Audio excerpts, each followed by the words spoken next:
So, Kent, when a person comes to me and they are expressing a call to ministry and maybe a call to church planting, Yes. and they have these desires of expanding or starting something new, what do you do with them? How do you know if they'd be a good fit for a campus opportunity?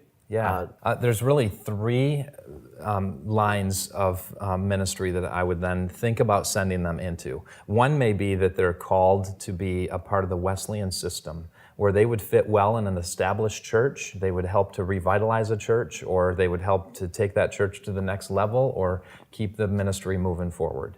Another type is where they would fit better in like an autonomous church plant, where they fit on their own. They have more of a renegade kind of spirit where they say, I got this. And that's great. We need that. And so they could actually fit in a church that plants and just takes off on its own. Yep. There's some that they just love the ministry that they're a part of. The local church maybe that I'm serving, and they're a part of our family, and I just think, boy, they're submitted to the leadership. They love the call of where we're headed. They're committed to this ministry. They're the ones that I think about being the campus pastor for a multi-site, which, by the way, I've never brought somebody in from the outside to take over a campus at this point. I'm not opposed to it entirely, but to bring somebody in from the outside is really complicated because they don't have the DNA. Right. So if you have somebody from within, we found they bear a lot of fruit. Right. So they come to you and you start to recognize that they'd be a great campus pastor. Yeah. What would you say are some of the different types? I mean, because there's different different types of campus pastors, right? Right. Can you just bring us into those differences, those variances? It's very important to realize that sometimes if you're doing a live teaching multi-site, then you need a strong communicator. Right. So we call them the communicator campus pastor. They really have to communicate the vision.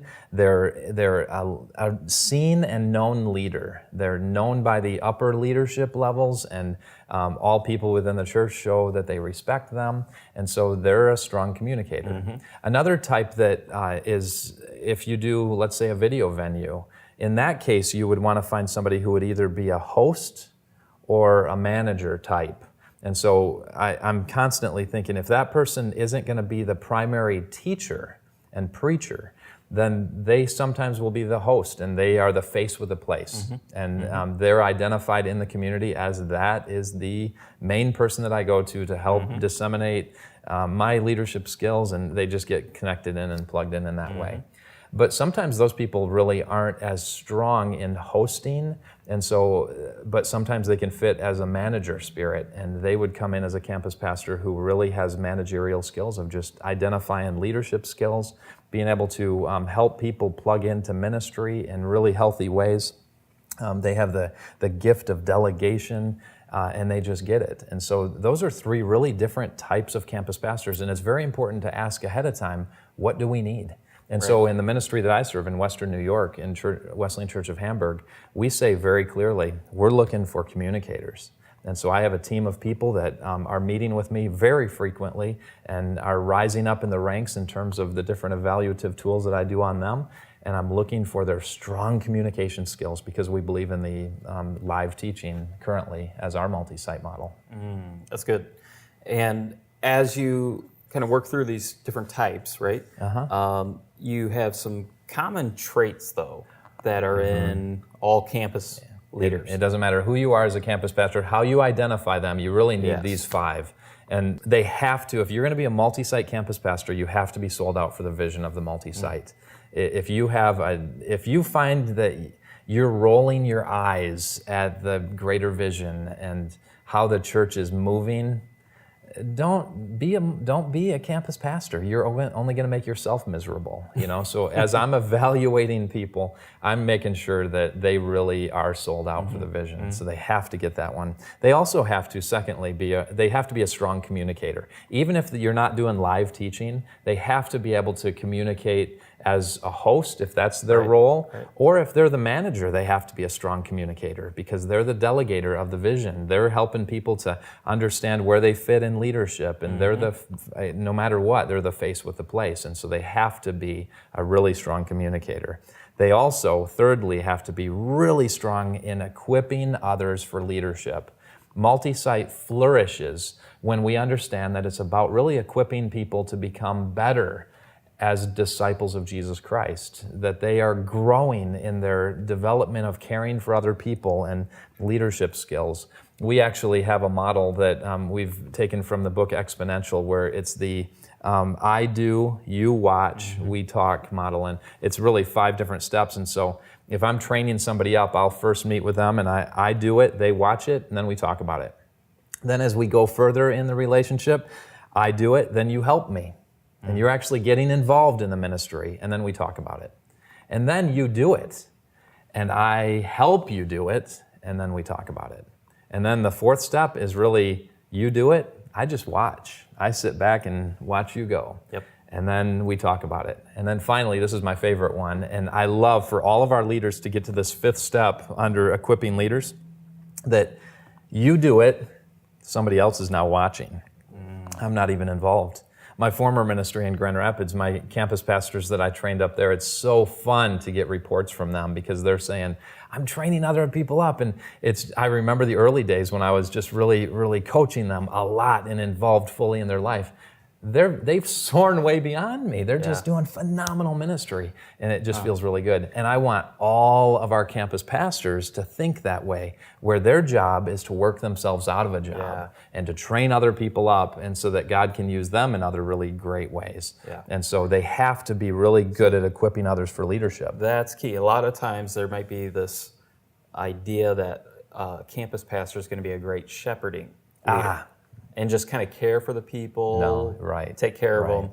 But they're actually equippers. Exactly. That's so key. So clear. I'm glad you said that. The 4th thing is they understand the system. They get how the ministry functions. And what's great about this is this actually puts everybody on notice. So if the campus pastor doesn't know how the system functions, it might be because the system doesn't function well. And so it's a mutual accountability to make sure that there's good communication between the upper leadership teams and to all people throughout the ministry overall. And so they need to understand the system. And if they don't, then they're not really ready to be the campus pastor. Then you've got to train them differently and make sure that you get them ready for it. And the 5th one, and this one's very important, just as important as the other 4, they must love the community in which they serve. I was reading an online post by Dan Ryland from 12 Stone, and he had a great statement. He said, of our campus pastors, they must be fast thinkers, but slow walkers. Meaning they're just quick, they're sharp, they're strong leaders, but they walk slow through the community. They just love it. They love where they're at. I remember one of the first campuses I planted with a guy, I was telling him to go to the southeast side of where we were located, and he just kept coming back to me. He said, that's not where I'm supposed to be. I'm not supposed to be there. And he had more of a centralized location in the city, and he was so excited for it. And I said, but we're a suburban church. We're not supposed to do urban ministry. But he had such a calling and love for that community. The ministry now has actually two services going on. They're at 400 people in attendance. They're doing phenomenal work. Wow. And I'm convinced it's because we were willing enough to let go and let his calling shape us and take us where we weren't going to go on our own. And so that's really a neat relationship of saying, he has a love for that community. We need to have a love in that way. And it happened just really organically and very beautifully. Wow. I tell all of our leaders that as you go into the campus, you're going to love on the people. You're going to have times internally where there's tension, and there's going to be moments where there's complication. Every time you go in as a multi-site campus pastor, you're carrying one of 2 buckets. Or you have 2 buckets, but you're going to dump one of 2 buckets. Water or gasoline. And the type of campus pastors that we go after are the ones that they just love the community so much, they don't want any damage to come. And so they dump water on all the flare-ups because they just see themselves as they are God's ministry tool and missionary to that community. and they represent our ministry overall there. And when that happens, it's organic and it's alive and it just flourishes. Yeah.